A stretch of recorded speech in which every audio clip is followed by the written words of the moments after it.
En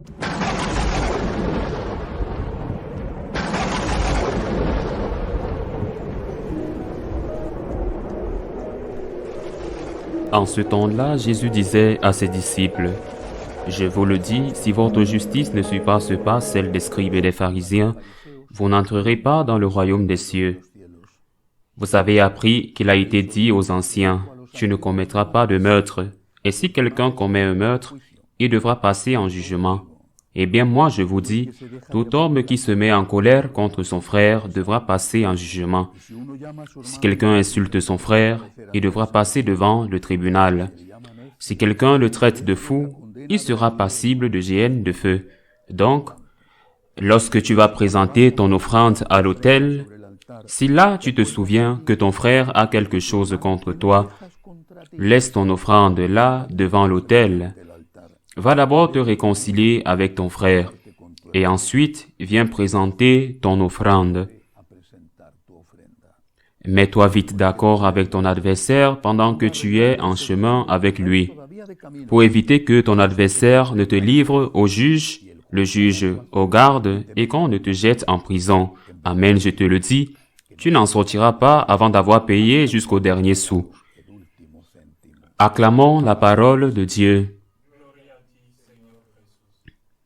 Si, quand tu vas présenter ton offrande à l'autel, tu te souviens que ton frère a quelque chose contre toi, va d'abord te réconcilier avec ton frère.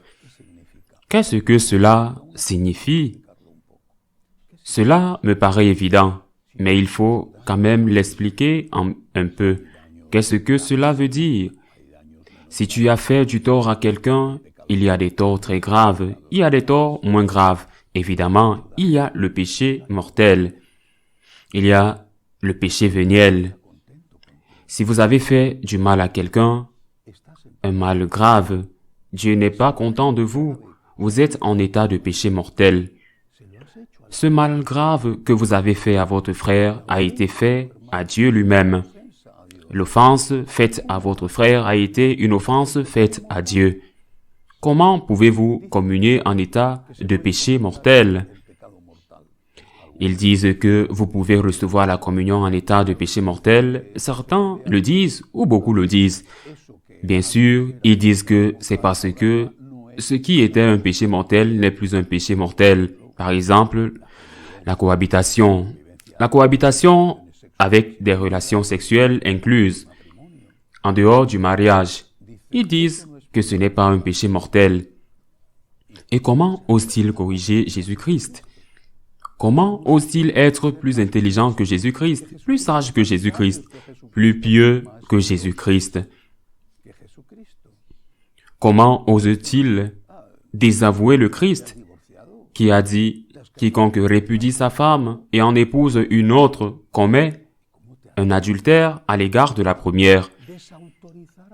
Nous sommes confrontés à un problème très grave de méconnaissance du bien et du mal, et de méconnaissance de ce qui nous empêche de recevoir le corps et le sang du Christ. Et c'est pourquoi il est important d'écouter ces paroles de Jésus. Si tu as offensé ton frère, sérieusement, va d'abord te réconcilier avec ton frère. Va d'abord te confesser.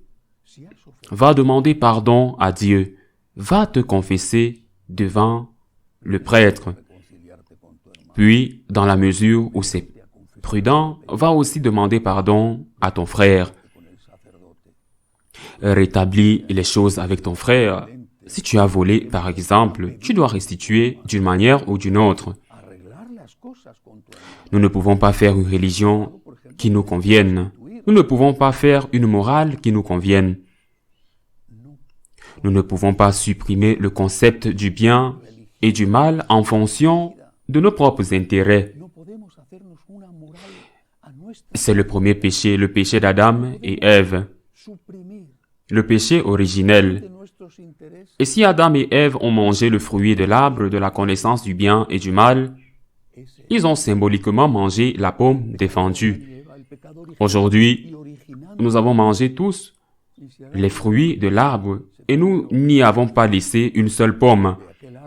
Parce qu'aujourd'hui, est généralisé, je ne dis pas totalement, mais généralisé, largement répandu. Le concept selon lequel la moralité est faite par chacun à sa propre mesure. Ceci est bon pour moi, ou même parce que le prêtre m'a dit que je peux le faire, parce que le prêtre m'a dit que je peux le faire, que je peux recevoir la communion. Mais qui est le prêtre? Ou qui est l'évêque? Seul le Christ est Dieu. Et vous, peut-être cherchez-vous quelqu'un qui vous dise que ce que vous faites n'est pas le bien, et s'il ne vous convainc pas, vous cherchez quelqu'un d'autre,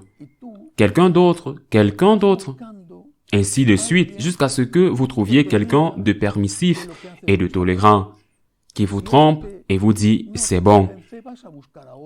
Vous pouvez être excommunié. Ce n'est pas un péché mortel où Dieu est si bon. Comment va-t-il vous gronder ou vous punir pour cela?